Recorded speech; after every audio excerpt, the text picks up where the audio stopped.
Welcome back, students. Today I am going to explain case study tourism in Switzerland.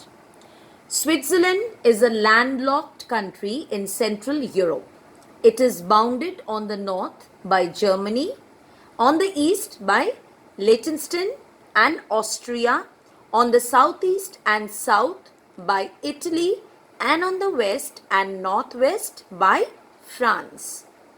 Switzerland has a total boundary length of 1852 kilometers. It is a union of more than 3000 communes or municipalities situated in 26 cantons, 6 of which are traditionally referred to as demi-cantons, but function as full cantons. Switzerland has long been a model multi-ethnic, multilingual society where diverse people can live in social harmony and unite in common interest. Now, let's look at the history of tourism in Switzerland. Since the 18th century, Switzerland has been famous for its scenic area. Why? Because of the presence of Alps. Many people from various countries they have visited here. Tourism began in Switzerland with British mountaineers climbing the main peaks of the Bernese Alps in the early 19th century. The Alpine Club was soon after founded in London in the year 1857. Due to the prominence of the Bernese Alps in British mountaineering, the Bernese Oberland was especially known as a tourist destination.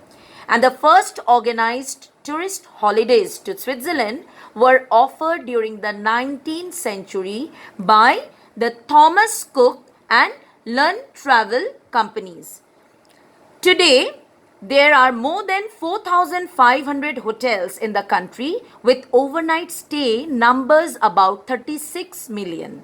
Tourism is said to be one of the most important sectors of the Swiss economy. Apart from providing high employment opportunities as well as increase in the country's economy, tourism also added value to the mountain areas and made a considerable contribution towards their economic development. Now, the next topic, that is the why of tourism. Now, what is the meaning of tourism? Let's look into it. Tourism is an international trade that deals in the exchange of invisible services. Tourists, they come to the country for their holidays or other activities and use capital.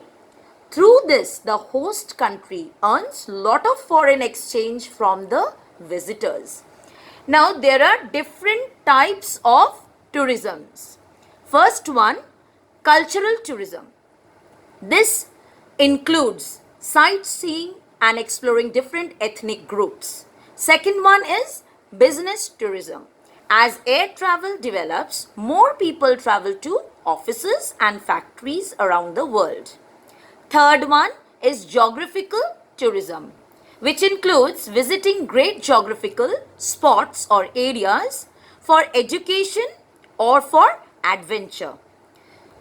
Last one is personal reasons, visiting family and friends during special occasions. Now, what are the different reasons for growth in tourism?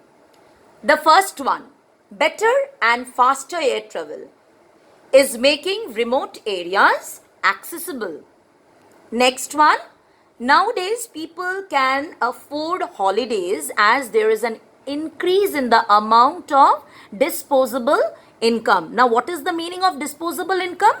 Income remaining after deduction of the taxes and social security charges available to be spent or saved as one wishes.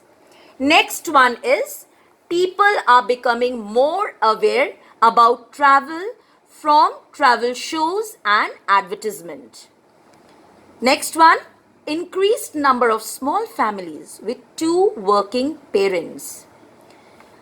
Another reason, internet booking or advertising is accessible from homes. Last reason is more unusual tourist destinations. It attracts adventurers. Now we'll focus on the different factors favoring tourism in Switzerland. Switzerland has a highly developed tourism sector and it is one of the world's leading countries in tourism industry. A number of factors have made tourism a lucrative economic activity in Switzerland. Now, what is the meaning of lucrative? Producing a great deal of profit. The first point, the Swiss climate provides a double tourist season, that is both in winters as well as summers. Next one is the country is in the center of Europe where the demand for tourism activities is very high. Third one, beautiful scenery is made by the Alps mountains which have U-shaped valleys and snow-covered pyramid peaks. Next point is Swiss hospitality. That is the friendly nature of the Swiss people. They have attracted visitors from several parts of the world. Next point, availability of capital. That has also led to the establishment of well-developed tourist destinations, like for example, Interlaken, St. Moritz, etc. Another point, that is there has been extensive and intensive advertising on a wide range of media about the Swiss tourist potential. Next one, the well-developed transport and communication network also provide efficient movement for the tourists. Next point is hotel management is good and meets tourists' demand.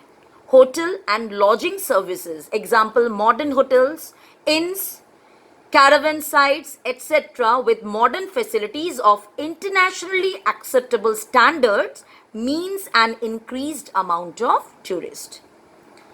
Next one is the Swiss policy of neutrality has kept the country stable and attracted lot of visitors from countries of different political ideologies.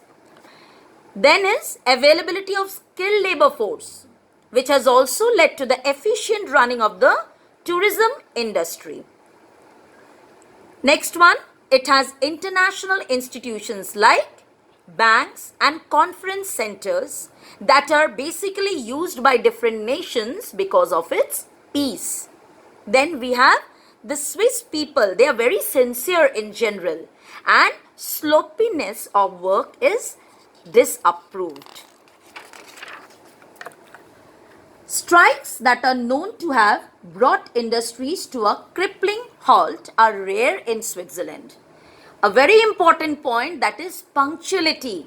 It is important to the Swiss people and being late even by a few minutes can be regarded as bad conduct. With this, I come to the end of this part. Thank you.